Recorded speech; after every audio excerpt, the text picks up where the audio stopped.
자, 여기서부터 굉장히 잘 들으셔야 됩니다. 구가 상당히 중요한 부분이에요. 아시겠죠?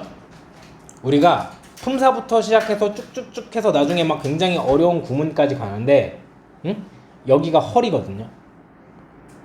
그러니까 여기가 이제 난이도가 올라가는 부분이고, 여기를 놓치면 뒤에 게 안 돼요. 계속 망가지는 걸 확인할 수 있어요. 그리고 여기 전까지는 어떻게 이어서, 그러니까 해석을 단어도 많이 외우고 어느 정도 꽤 하는 애들이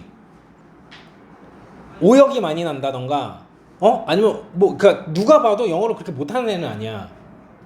근데 그럼 정말 잘하는 애들이랑 뭔 차이냐라고 했을 때 구문 쪽으로는 디테일 차이가 여기서 나는 거예요. 왜? 이 형태가 가장 많으니까. 근데 이거를 제대로 조립할 줄 아는 애랑, 응? 제대로 문법적인 상황을 알고 하는 애랑, 대충 뭐 까이거 뭐 해보니까 보통 그렇던데 이렇게 하는 애랑, 이제 문법 문제에서도 차이가 나고 해석의 정확도에서도 차이가 나기 시작하는 거예요. 아시겠죠? 여기 이제 진짜 잘 들어야 됩니다.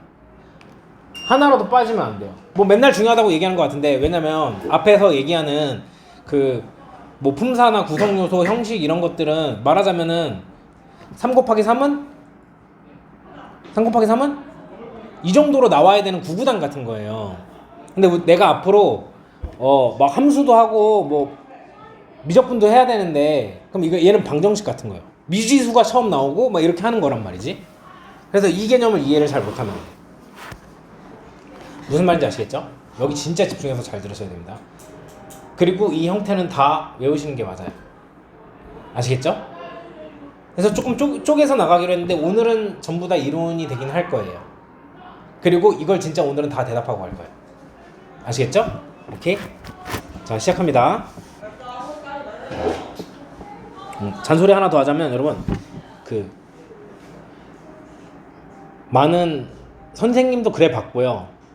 많은 유혹이 있어요. 세상에 살다 보면요. 어떤 유혹이냐면, 특히나 일반적인 게 남들보다 적게 노력하고 남들보다 많은 그런 결과를 얻고 싶어 한단 말이에요. 이게 공부나 그런 거, 점수 그런 것만이 아니고 앞으로 계속 똑같아. 그게 왜 그렇게 중요하냐면, 학창시절에 공부를 그렇게 해서 점수를 얻기 위해서 결국 결론이 안 나오고요. 응? 어른이 돼서도 그 방법밖에 모르기 때문에 그렇게 해요. 그 외의 방법을 해본 적 없고, 그 외에는 힘들 것 같고. 근데 계속 결과를 못 얻고, 그래서 막 좌절감이 생기고 자존감 떨어지고 행복해지지가 않는단 말이에요. 아시겠죠? 그래서 선생님이 이렇게 생각해.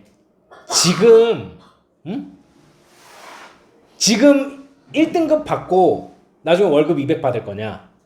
아니, 지금 7등급 받고 나중에 월급 2000 받을 거냐? 그럼 후자 선택할 거 아닙니까? 그러니까 후자를 위해서라도, 근데 지금 1등급을 받을 수 있는 그런, 그러니까 당장 내가 결과적으로 지금 딱 전체 등급을 합쳐봤을 때 1 그런 게 안 나와도 괜찮은데 찍어봐야 돼요. 최상의 결과를 내봐야 돼. 내가 결과를 못 내던 분야에서 내보려고 노력해봐야 돼. 근데 그럴 때 가장 중요한 건 뭐냐면, 가장 빠르고 가장 정확하고 가장 중요한 방법은 그냥 정도예요.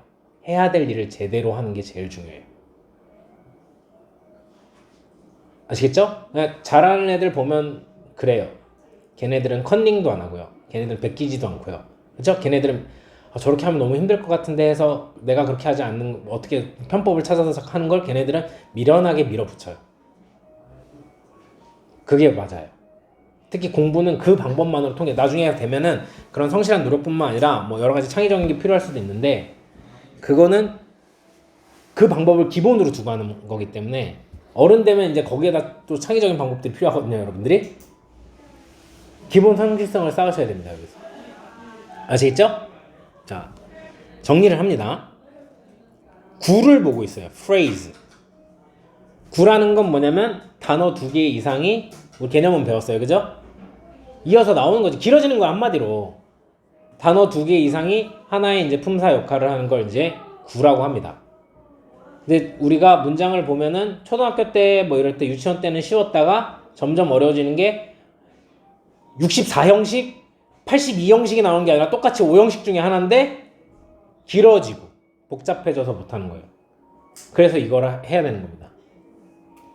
그래서 뭘 볼 거냐면, 문장은 결국 명형부동 4가지 품사가 다 이루게 돼 있단 말이에요. 전치사는 명사랑 합쳐서 또 명형부가 될 거고, 어차피 동사랑 서술어는 1대1 대응이기 때문에 대명사도 뭐 소유격이든 주격이든 아니면 제기대명사든 모습을 바꿔서 명형부를 할 거고, 접속사도 주어 동사가 합쳐져서 명형부 절이 돼서 또 문장에 들어갈 거고.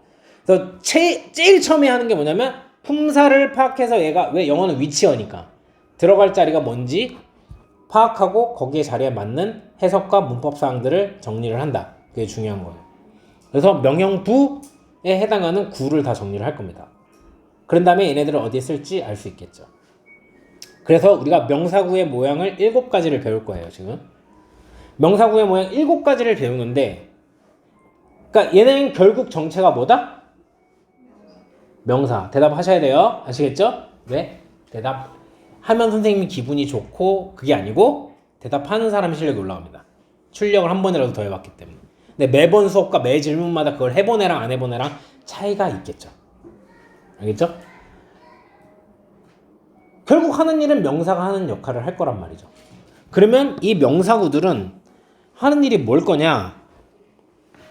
주어 자리에 들어가거나 목적어 자리에 들어가거나 보어 자리에 들어가는 게 다인데, 좀 더 이해 못할 만한 개념, 이것도 결국 목적어 자리에 들어가는 건데 뭐야? 전치사의 목적어 자리에 들어갑니다. 이것도 결국 목적어 역할을 하는 거예요. 그리고 준동사의 목적어, 요거는 또 준동사를 같이 정리하면서 하겠죠. 아시겠죠? 이 7가지 모양의 덩어리를 알아보고, 그러니까 이걸 하나의 덩어리로 져서 얘는 결국 명사구나, 주어처럼 해석해야겠다, 목적어처럼 해석해야겠다, 이렇게 가셔야 되는 겁니다. 아시겠죠? 첫 번째 모양 쉽죠? 이렇게 명사가 존재를 하는데 요 앞에서 전치 수식어구가 있는 거예요. 그래서 전치 수식을 받는 명사구라고 하시면 됩니다.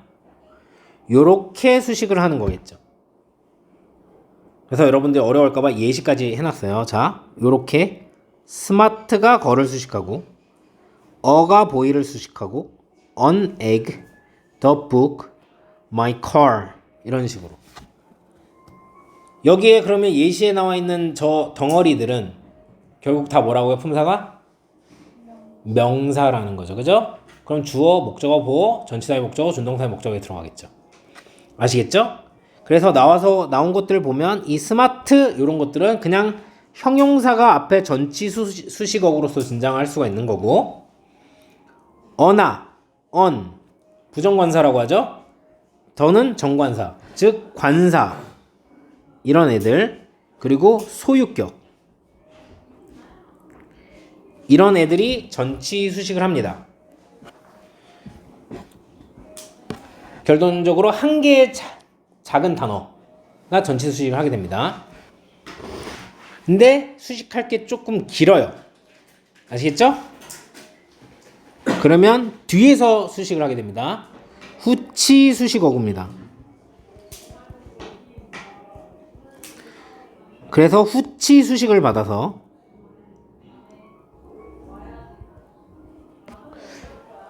명사를 만들 수가 있어요. 자, 어떻게 된 거야? book인데 얘가 명사죠. 그쵸? 단어인데 여기까지는 book on the table, 이러면 테이블 위에 있는 책, 이래서 또 명사구를 만드는 거죠. 그죠? 그리고 여기서부터 여기까지 요렇게 요 명사를 뒤에서 후치 수식을 해줘가지고 어떻게? 내가 빌린, 어디서? 도서관에서 내가 빌린 책, 이것도 딱 떨어지잖아요, 결론적으로. 그래서 명사구가 되는 겁니다. 그리고 여기 책인데 책상 위에 있는 먼지로 뒤덮여진, 얘네 둘이 동시에 요렇게 and로 이어져서 수식하는 경우, 이렇게 후치 수식을 할 수가 있어요. 그래서 여러분 여기 보시면 알겠지만 얘는 어떤 경우냐면 전명구 또는 학교 선생님은 전치사구라고 얘기하실 수도 있어요. 그쵸? 얘가 후치 수식을 하기 때문에 이 전명구 또는 전치사구를 우리는 형용사구로 봐야 되겠죠. 그리고 요 경우는 형용사 절, 다른 말로 관계사 절이라고 불리는 애들입니다. 얘가 후치 수식을 하는 거죠. 뒤에서 수식. 그러면 여러분 잘 아셔야 될 게 여기까지는 절이에요. 그쵸? 근데 여기까지 포함하게 되면, 그치?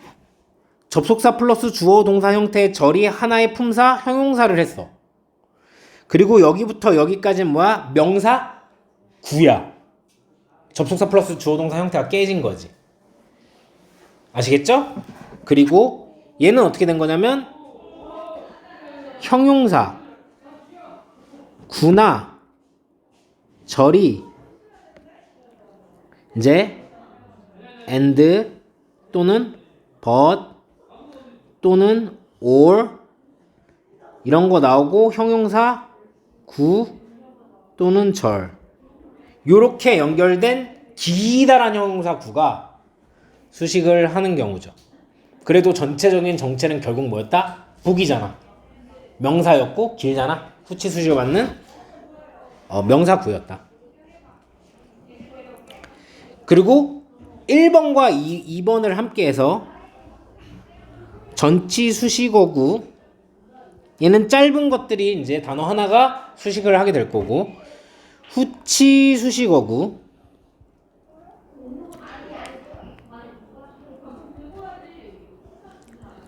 이렇게 되면 전 후치 수식을 받는 거죠.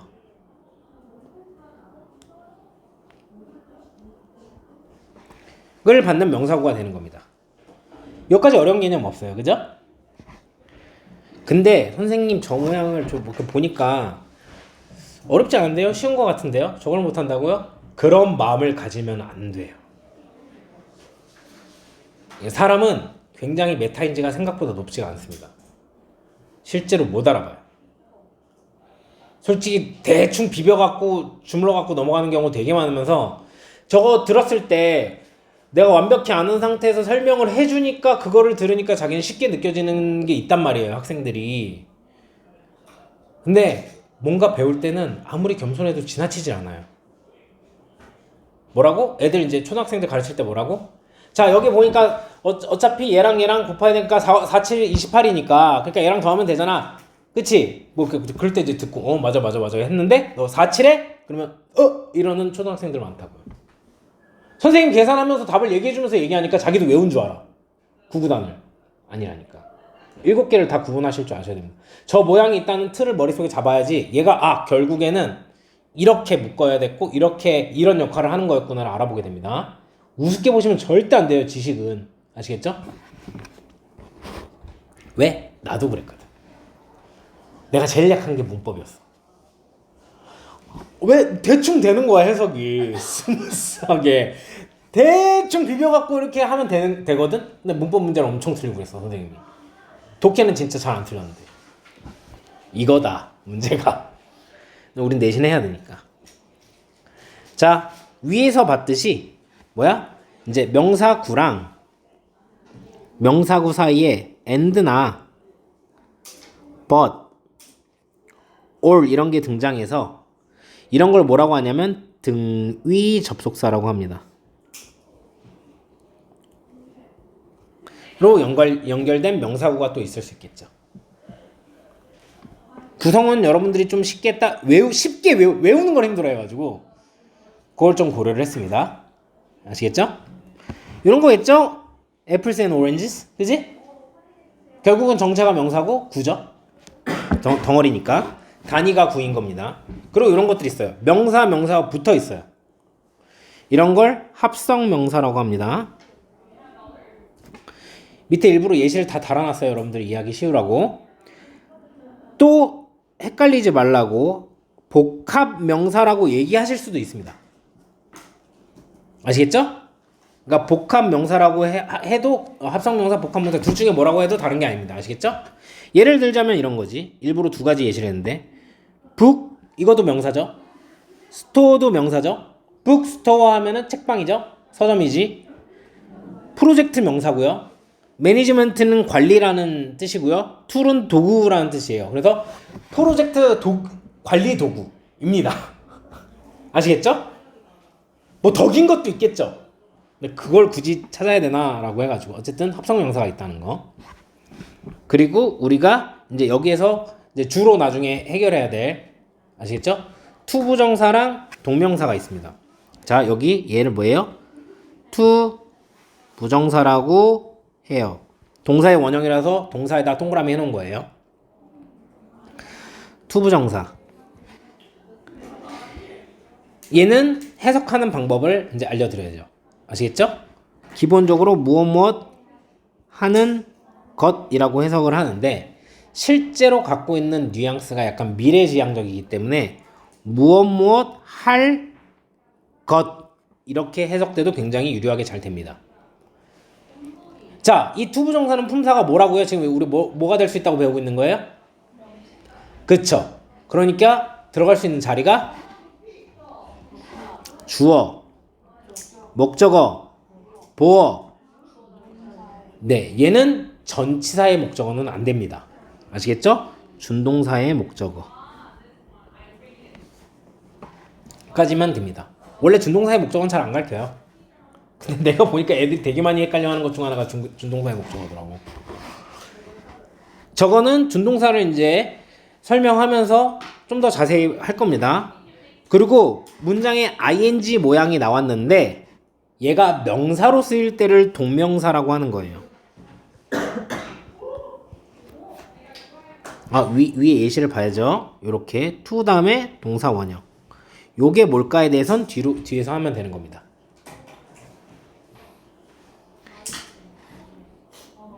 자, 동명사인데 해석은 어떻게 하면 되냐면 얘도 똑같아요. 뭐뭐 하는 것. 좀 더 뉘앙스를 살려서 하면 뭐뭐 하는 중인 것. 요 뜻을 정확하게 좀 더 나타내기 위해서 똑같이 명사인데도 투부정사를 쓰지 않고 동명사를 썼다. 이렇게 할 수 있는 겁니다. 얘는 원래 명사가 하는 게 다 됩니다. 준동사의 목적어 그리고 전치사의 목적어까지 전부 다 됩니다. 아시겠죠? 자, 여러분 테스트까지 도와드릴게요. 생각이 나도록 7개 대보라고 하면 뭐야? 전치. 이해는 다 되셨을 거 아니에요 이제? 전치, 후치, 전후치, 그리고 and 이런 걸로 연결된 거. 이렇게 하면 4가지가 해결되죠. 바로. 그리고 명사는 특이한 게 합성 명사 하나만 기억해 주시면 되고 준동사 중에서 되는 거. 투부정사, 동명사 이렇게 대답을 해주시면 됩니다. 아시겠죠? 요거랑 똑같이 외우기 쉽게끔 형용사 구도 그 순서대로 정리를 했습니다. 이번에는 뭐예요? 단어가 1개 이상이 합쳐져 있는데 결론적으로 정체가 형용사인 거야. 그럼 문장 내에서 뭘 하겠어? 형용사의 역할을 하겠지. 알겠지? 그러면 형용사의 역할을 하는 게 뭐가 있냐? 뭐야? 명사 수식을 할 겁니다. 그런데 얘는요. 그러니까 보통 하는 게 명사 수식이에요. 그리고 보어 역할을 할 겁니다. 저 C라고 표시한 거는 컴플리먼트, 영어로 컴플리먼트. 그래서 보어를 얘기를 한 거고. 근데 이렇게 형용사는요, 앞에서 우리 명사 수식할 때 봤듯이 길어지잖아요. 길면 덩치가 크니까 빨리 따라오질 못해요. 그래서 길어지면 후치 수식을 합니다. 자, 보통 후치 수식을 해요. 아시겠죠? 아닌 경우도 있다는 거네요. 네. 아시겠죠? 그걸 봅시다. 이런 거죠. 여기에서 형용사가 이렇게 있죠? 그죠? 근데 얘도 명사구랑 똑같아. 뭐부터 시작하면 될까? 전치수식. 전치수식어. 여기에서 형용사를 수식한다고 하는 전치수식어는 결국 품사가 뭘까? 부사를 얘기를 하는 거겠지. 형용사를 수식할 수 있는 건 부사밖에 없으니까. 그러니까 이것도 뭐 이거 안 되는 애들이 이제 또 못 하는 거야. 형용사 수식하는 게 뭐더라? 이러면 또 안 되는 거야. 그러니까 품사편이 중요했던 거지. 그래서 얘는 전치수식을 받는 형용사겠죠. 요런 케이스가 되겠죠. 얘가 부사고 굉장히 어려운. 그죠? 얘를 지금 우린 얘기를 하는 겁니다. 여기. 그지? 그리고 책 이렇게 될 거 아닙니까? 군대 얘가 지금 전치수식을 하고 있죠. 길면 보통 후치수식을 한다고 그랬는데. 이런 긴 형용사구는 하는 역할이 뭡니까? 명사수식, 보어 역할. 반복을 하셔야 돼요. 역할. 미안합니다.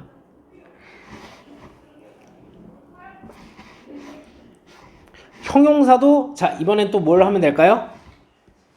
그치 그 순서로 정리를 해놨어요. 후치 수식어가 있어요. 그래서 후치 수식을 하는 경우 자 어떤 경우입니까? 여기에서는 이런 거죠.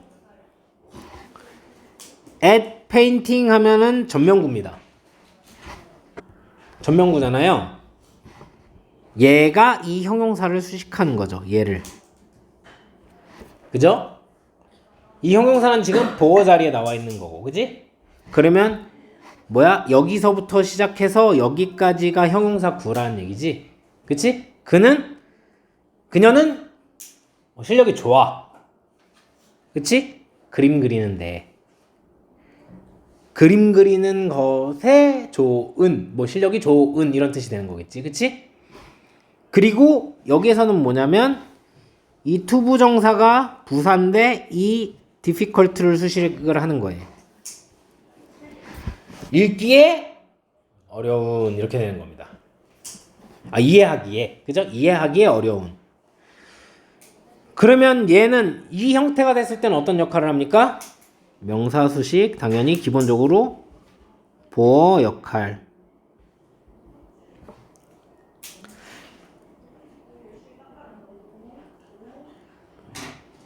자 지금 여기는 뭐야? 후치 수식만 하는 상황입니다.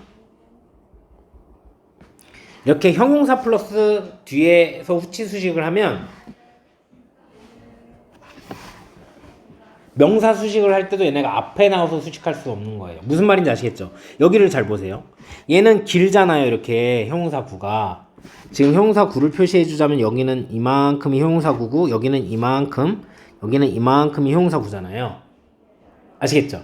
근데 앞에서 부사가 형용사 수식한 다음에 이렇게 명사를 수식하는 거는 앞에서도 수식을 할 수가 있는데 이렇게 형용사가 후치 수식을 받으면 명사를 수식할 때도 반드시 뒤에서 수식을 합니다. 무슨 말인지 이해가 되셨죠? 오케이? 자 판이 나왔습니다. 판 뭐야 이거 전치사고 뭐 형용사고 명사를 얘기를 하는 거겠죠. 그죠? 전치사로 시작을 해갖고 명사로 끝나니까 우리가 뭐라고 불러요? 전명구.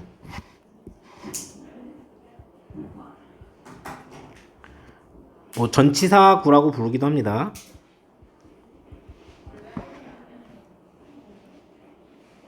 얘는요. 자, 명사 수식이랑 보어 역할을 하는데 얘는 반드시 후치 수식만 합니다.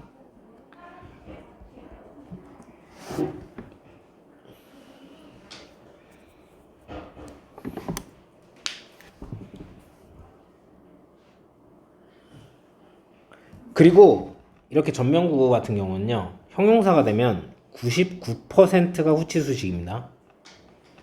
보어 역할이 되는 건 1%밖에 없어요. 거의 안 합니다. 전명구가 보어 역할을 하는 경우는 별로 없습니다. 그래서 근데 우리가 배운 게 있죠. 이형식 할 때 그래가지고 그지? 오브 명사나 또 뭐 있어? 또 뭐 있어? 보어 역할하는 전명구 like 명사 taste like strawberry 뭐 이런 거 기억나죠? 그쵸? 자, 네 번째요. 또 이거 뭐 하면 될까요? and, but, all 요런 거죠, 그죠? 등위 접속사 사로 연결된 형용사고 하는 역할은 당연히 명사, 수식, 보어 역할 다 하는데 이거 외울 때는 이렇게 하면 되겠죠. 다 어차피 명사, 수식, 보어 역할을 할 건데 그지? 그 각 역할을 할 때 제한 상황이 걸린 애들을 좀 인식하면서 하면 되겠죠. 그쵸? 그래서 얘 보면 뭐야? 여기에서 형용사구는 뭐냔 말이지. 이거 요렇게 이거 요렇게 형용사고 요거 전체가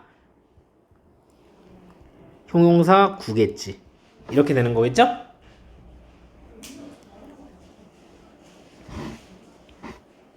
자,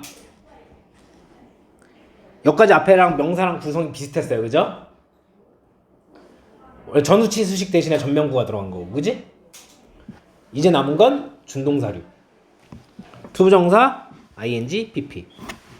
얘는 투부정사입니다.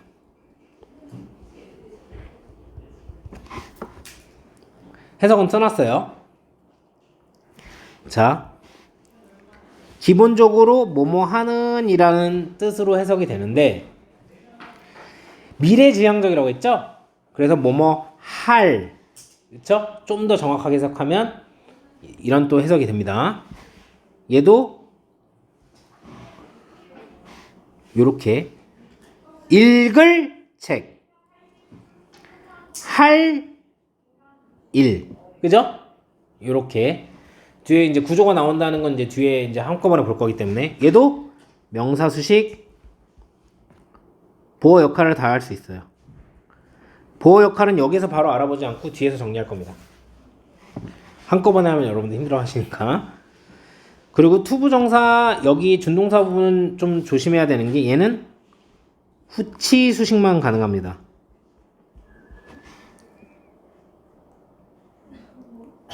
자, 이제 여기서도 또 집중해야 돼요. 또 ing가 나왔는데 알겠죠? 우선 여러분들은 모양으로 보고 거기에 뭐라고 써있진 않을 거 아닙니까? 용언어를 알아야 되는 건 서로 대화가 되고 또 배울 때 아셔야 되기 때문에 그러니까 이런 거지. 아까 ing 모양 나왔을 때 동명사라고 선생님 얘기를 했잖아요. 근데 내일 또 ing가 나와서 난 동명사 하겠구나 라고 생각하고 설명을 드리려고 하고 있는데 학교 수업에서 갑자기 선생님이 뭐라 그래요? 현재 분사라고 하는 거예요. 뭐야? 내가 잘못 들었나?가 아니고요. 얘가 형용사로 쓰일 때 현재 분사라고 부르는 겁니다. 아시겠죠? 해석은 어렵지 않아요. 뭐뭐 하는 그리고 뉘앙스를 더 넣어서 뭐뭐 하는 중인 얘도 명사, 수식과 보어 역할을 하겠죠. 근데 투부정사랑 다른 건 얜 전후치 수식을 다 합니다. 그래서 여기 보면 앞에서 interesting book 하고 전치 수식을 할 수가 있죠. 그리고 여기선 뭐야? dog인데 개인데 짖는 중인 그지? 크게 뭐 짖고 있는 중인 개 이렇게 해석하면 되죠. 전치 후치 다 할 수 있다는 거예요. 자, 그리고 뒤에서 좀 더 자세히 알아보겠지만 미리 좀 알아보자면 보어 역할을 할 때 우리가 뭐라고 부르냐면 진행형이라고 부르는 겁니다. 아시겠죠? 그래서 형태가 이렇겠죠. 비동사 나오고 그 다음에 요렇게 본 거. 이게 지금 보어 자리에 들어간 거 아니겠습니까?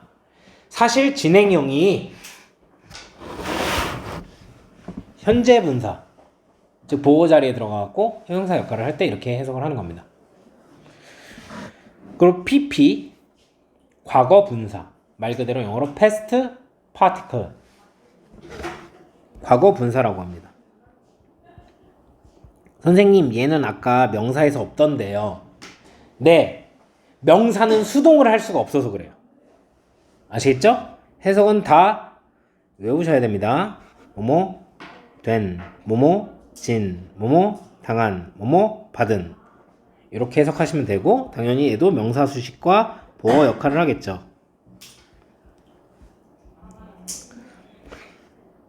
얘는 수식이 어디서 가능할까요? 얘는 보세요. 깨진 창. 그리고 찬데 주차된 바깥에. 그러니까 얘는 전후치 수식이 다 가능합니다. 투부정사랑은 달라요. 투부정사는 후치만 가능했어요. 그리고 사실 얘가 보어 역할을 할 때를 우리가 사실 미리 배웠어요. 수동태입니다. 뭐야? 비동사 또는 자동사가 나와주고 PP 이렇게 보어 자리에 들어간 상황이죠. 얘가 보어 자리에 들어갔을 때 우리가 수동태라고 하는 거예요. 우선 숨은 역할들 이런 것보다는 모양 먼저 제대로 잘 알아보고, 자, 그래서 두 개를 딱 비교해보면 여러분 전치, 후치, 그치? 얘는 전후치, 얘는 전명구, 등위 접속사, 이제 외우기 편하라고 알겠지? 얘는 이거 하나 합성문사만 하나 더 기억해주고, 투부정사 동명사, 얘는 to ing pp, 그치? 이렇게 딱 외우시면 됩니다. 그리고 이해를 하셨으면 나머지는 대답하시기는 어렵지 않을 거예요. 근데 왜 모양을 알아야 되냐? 뭐 저렇게 내가 정리하진 않았어도 난 저거 딱 보면 알 수... 그렇게 메타인지가 높지 않다고요, 인간이 생각보다. 그리고 어려운 구조가 나올수록 저거를 되게 정밀하게 묶을 줄 아는 애가, 왜냐면 이런 거야. 그냥 느낌으로 해석하는 애들 있잖아. 뭐 좋죠? 원래 언어는 그렇게 배워야 된다고 생각해요. 느낌으로 쫙 하다가 막히고 오역이 되잖아. 그럼 이제 문제를 지나가고 다른 문제를 풀었다가 다시 돌아와. 걔는 다시 해석해도 그렇게 해석할 수밖에 없어. 근데 구조적인 부분 안에는 잠깐만 정신 차리고 정확하게 보자. 여기까지 이거니까 얘가 후치 수식을 하는 거였구나. 그럼 이렇게 해석해야 되는 게 맞네. 이런 수정이 가능해집니다. 무슨 소린지 아시겠죠? 그래서 모양을 잘 아셔야 되고. 자, 이제 부사구입니다. 자, 앞서서 명사는 뭐였냐면 원래 그냥 단어가 하는 주어 목적어 보어 전치사 뒤에 나오는 거 있죠? 다 했고, 형용사는요 보통 명사 수식한다 그랬어요. 그죠? 보어 역할이 점점 줄어들었고, 원래 부사구라고 하면은 여러분 네 가지 역할을 하지 않습니까? 뭐예요? 동사 수식을 제일 많이 하고, 형용사 수식, 다른 부사 수식, 문장 전체 수식. 대답을 입 밖으로 내셔야 돼요. 아시겠죠? 입 밖으로 내셔야 됩니다. 그래야지 더 익숙해집니다. 근데 이제 좀 줄어들어요. 등치가 크면은 이제 귀찮은 거야. 그래서 얘가 보통 하는 거는 동사 수식과 문장 전체 수식을 합니다.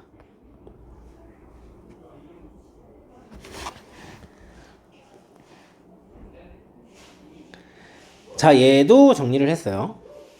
순서 비슷하게. 전치 수식어가 있죠. 얘가 요렇게 수식을 하겠죠. 이 부사를요. 그래서 전치 수식을 받는 부사구인데, 그러면 저 부사를 수식한다고 했으니까 저 전치 수식어도 뭐겠습니까? 얘도 부사인 거예요. 아시겠죠? 그래서 뭐냐면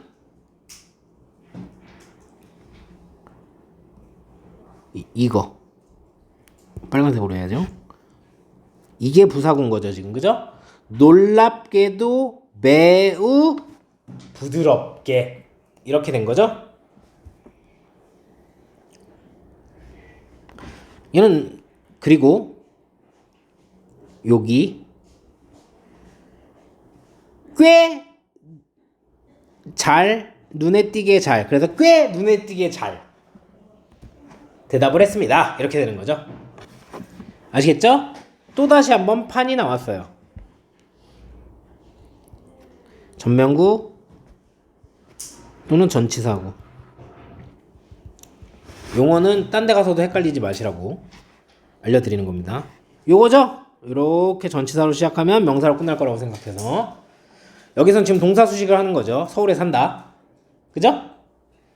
그리고 여기 전치사로 시작했으니까 명사로 끝나겠다. 문장 전체 수식을 하고 있겠죠. 그죠? 아침에 그녀는 운동한다. 그죠? 요렇게 여기가 전면구입니다. 얘도 또 뭐가 있어요? 그러면 and, but, or 즉 등위 접속사로 연결된 거.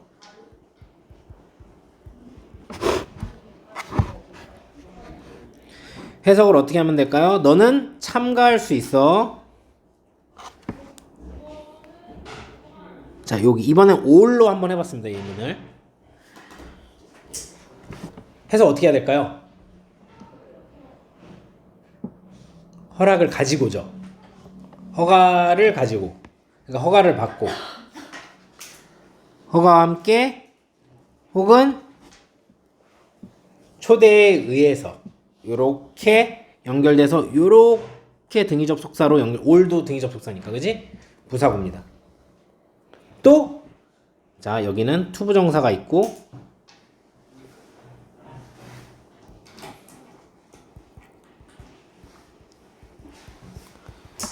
부사적 해석, 부사에서 배울 게 좀 많이 있거든요. 준동사는. 그래서 얘는 경우에 따라서, 잠깐만요. 이거 초록색으로 써줄게요. 경우에 따라 해석 다양. 뒤에서 알아볼 겁니다.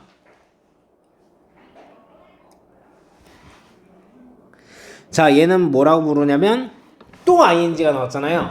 아까 명사일 때는 동명사라고 부르는 거였고 형용사일 때는 현재분사라고 부르는 거였고 얘가 부사로 쓰였을 때는 현재 분사 구문이라고 부르는 겁니다. 얘는 과거 분사 구문이라고 부르는 겁니다. 부사로 쓰였을 때. 자, 해석을 잘 보셔야 되는데요. 보통 앞에 나오잖아요. 어떻게 해도 상관은 없어요. 알겠죠? 네, 여러분들이 편한 대로 해석하시면 되는데 무엇 하면서 또는 무엇 하는 채로. 만약에 뒤에 나왔다. 좀 길어서 뒤에 나와가지고 내가 해석하기 힘들면 그냥 이렇게 해석하시면 됩니다. 그리고 무엇 하다 이렇게 해석하시면 됩니다. 그리고 ing 하다 이렇게 해석하셔도 됩니다. 아시겠죠? 과거 분사 구문은 이거 이제 수동이 뜻이 많아갖고 뭐뭐 되면서 뭐뭐 지면서 뭐뭐 당하면서 뭐뭐 받으면서 그리고 뭐뭐 된 채로 진 채로 당한 채로 받은 채로는 위에 거 있어가지고 여러분 하실 수 있을 거라고 생각을 하고 그리고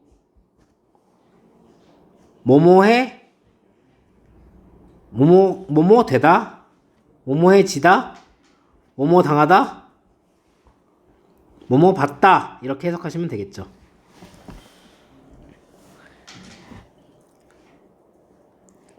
자, 마지막 한 가지 정리할 부분은 뒤에 있는 부분을 위해서 현재 또는 과거 분사 구문에 대한 얘기예요.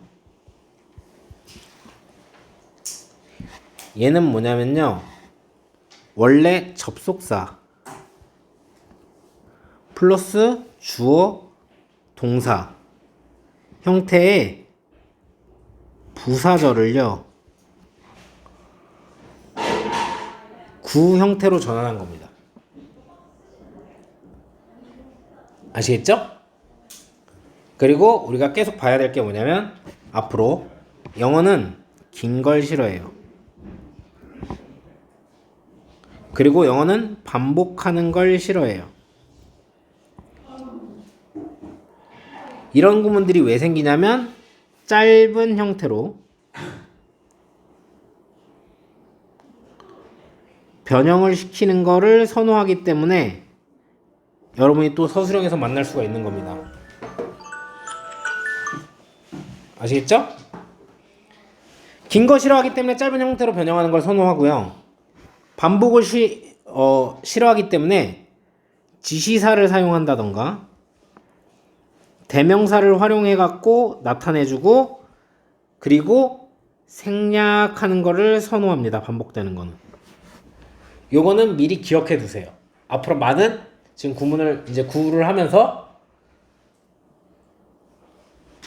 생략이 되거나 반복되는 거 지우거나 그걸 짧은 형태로 바꾸거나 이런 게 많이 생길 거란 얘기죠. 아시겠죠? 자, 마지막으로 우리가 준동사 구만 정리하고 오늘 끝낼 겁니다.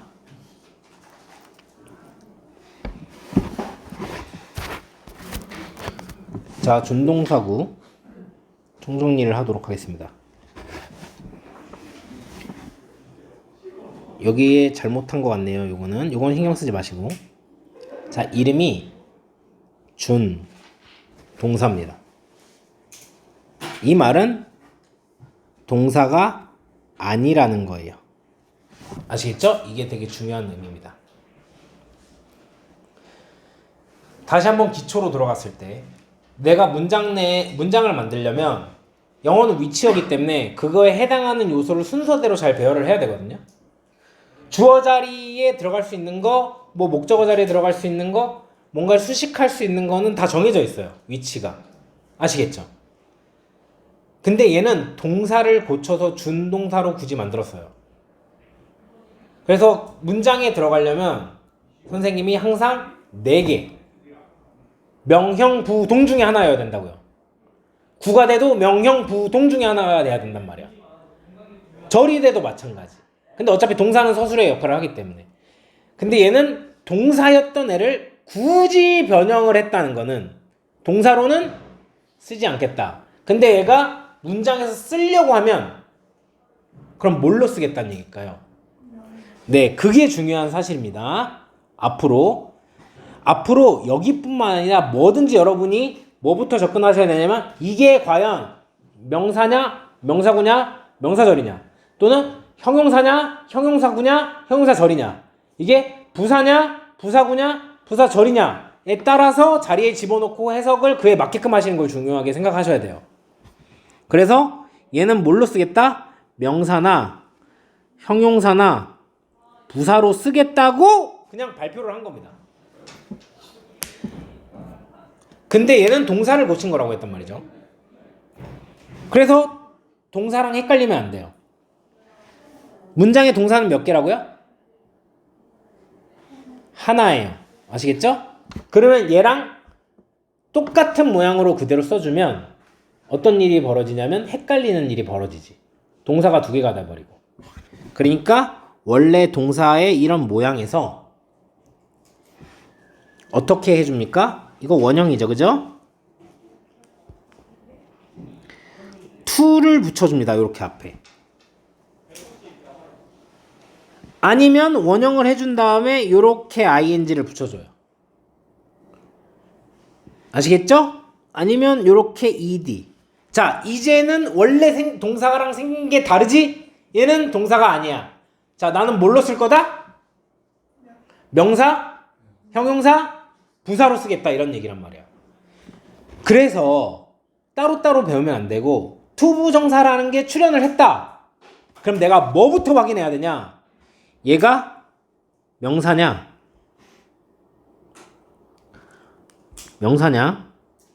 형용사냐? 부사냐? 이 셋 중에 뭔지를 확인하셔야 돼요. 그리고 갖고 있는 그러면 뭐 잠깐만 이거를 먼저 해야 되겠다. 자, 보세요. ing가 출현하면 명사냐? 형용사냐? 부사냐? 자, 다시 한번 복습. ing가 출연했는데 보니까 주어 자리야. 그럼 품사가 명사겠지. 그때 뭐라고 선생님들이 설명하는 거라고? 동명사라고 얘기를 하는 거라고. ing라는 모양이 출연을 했는데 명사 딱 뒤에 붙어가지고 얘를 꾸며주고 있네. 그럼 뭐의 역할을 하는 거야 품사가? 그때 뭐라고 부른다고? 현재 분사라고. 알겠지? 문장 뒤에 많이 나오는 이제 패턴이 콤마를 찍은 다음에 ing가 나와서 문장 전체를 수식해주고 있는, 앞에 그냥 필요한 요소는 다 있어. 그 다음에 ing가 나왔을 땐 걔 품사를 뭐로 보는, 필요한 거 다 나왔으니까 부사로 보는 거고, 그때 뭐라고 부른다? 그렇지, 현재 분사 구문 이렇게 불러야 되는 거예요. 아시겠죠? VED도 뭐야? 명사냐? 형용사냐? 부사냐인데 얘는 문제가 얘가 안 돼. 왜? 펜을 수동해보려니까 안 되는 거야. 왜? 얘네 각각 쓰는 의미가 있지. 뭐야? 얘는 능동을 나타내기 위해서 써. 얘도 능동을 나타내기 위해서 써. 아시겠죠? PP는 수동을 나타내기 위해서 쓰는 건데 얘 PP입니다. PP. 근데 명사를 수동하자니까 안 되는 거야 이게. 아시겠죠? 그러면 왜 능동은 두 가지나 쓰냐? 그것까지. 얘는 뭐야? 미래지향적 의미입니다.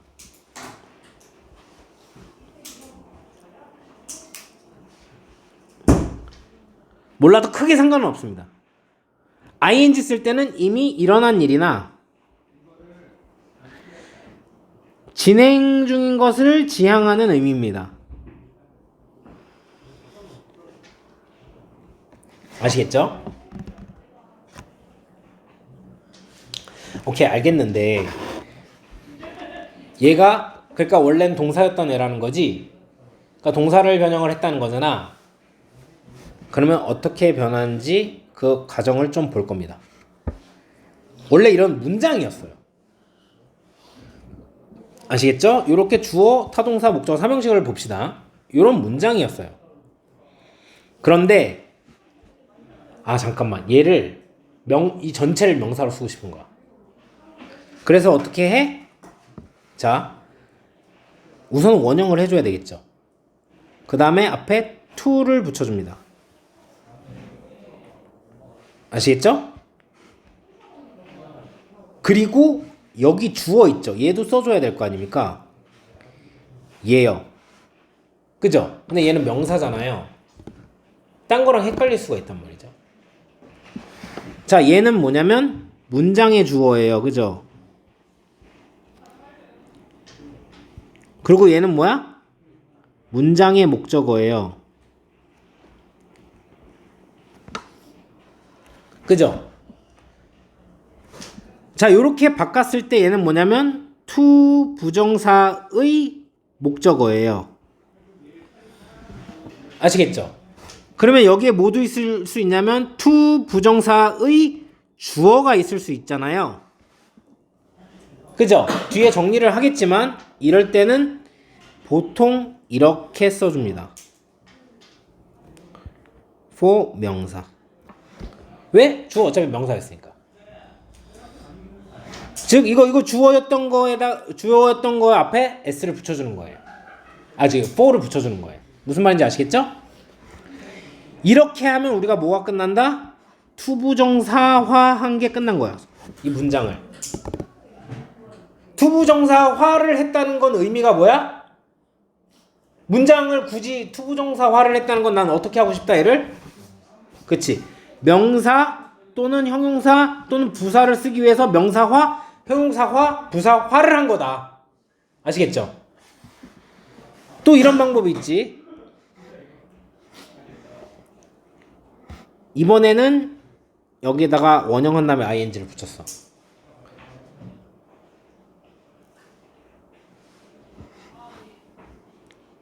그러면 얘는 지금 우린 뭘로 볼 거냐면 ing화를 진행을 했는데 동명사화한 거를 볼 겁니다. 얘도 역시 뭐야? 명사, 형용사, 부사화를 시켰다는 의미죠. 그러면 얘도 뭐가 되냐면 VING, 즉 준동사, 동명사의 목적어가 되는 겁니다. 그러면 여기도 이 ing에 주어가 있어야 될 거 아니에요. 맞죠? 근데 또 다른 거랑 헷갈리면 안 된단 말이에요. 저 주어를 어떻게 바꿔주냐? 얘는 요렇게 바꿨었잖아요. 얘를 소유격 또는 목적격을 써줍니다. 그러면 표시가 나는 거예요. 얘는 뭐다? 동명사의 주어인 거다. 딴 게 아니고. 왜? 명사가 나오면 우리가 헷갈릴 수가 있잖아. 주어나 목적어나 보어나 그 중 하나로 볼 수 있는데 딱 저 동명사 앞에 붙어있다. 소유격이나 목적어, 목적격이. 오케이? 그러면 얘는 뭐다? 아, 동명사의 주어구나. 아시겠죠? 그래서 이걸 보면 우리가 뭘 할 수 있냐면 이게 굉장히 중요한 사실입니다. 원래 문장이었을 때의 형식을 지금 유지하고 있어요. 그쵸? 왜? 얘도 자신만의 목적어를 갖고 있고, 응? 자신만의 주어도 갖고 있어요. 아시겠죠? 준동사는 이런 성질을 가집니다. 그래서 얘가 가질 수 있는 성질이 5개로 분화되는데 이거는 결국 얘가 동사였기 때문에 가능한 일들이에요. 아시겠죠? 그래서 준동사의 동사적 특징이라고 얘기합니다. 첫 번째 뭐야? 형식을 가진다. 이거는 이해가 됐죠? 위에서 보니까. 그래서 준동사는 뭐냐면 얘한테 지금 주어가 있나 얘의 목적어가 있나 해서 묶어서 생각하셔야 돼요. 자, 주어를 가질 수 있다. 위에서 보는 것처럼 for 명사나 아니면 소유격 목적격을 가질 수 있겠죠. 근데 난 잘 못 보겠던데 표시할 필요가 없어서 그래요. 그럴 때는 그래서 표시할 필요가 없을 경우 대부분은 생략을 해줍니다.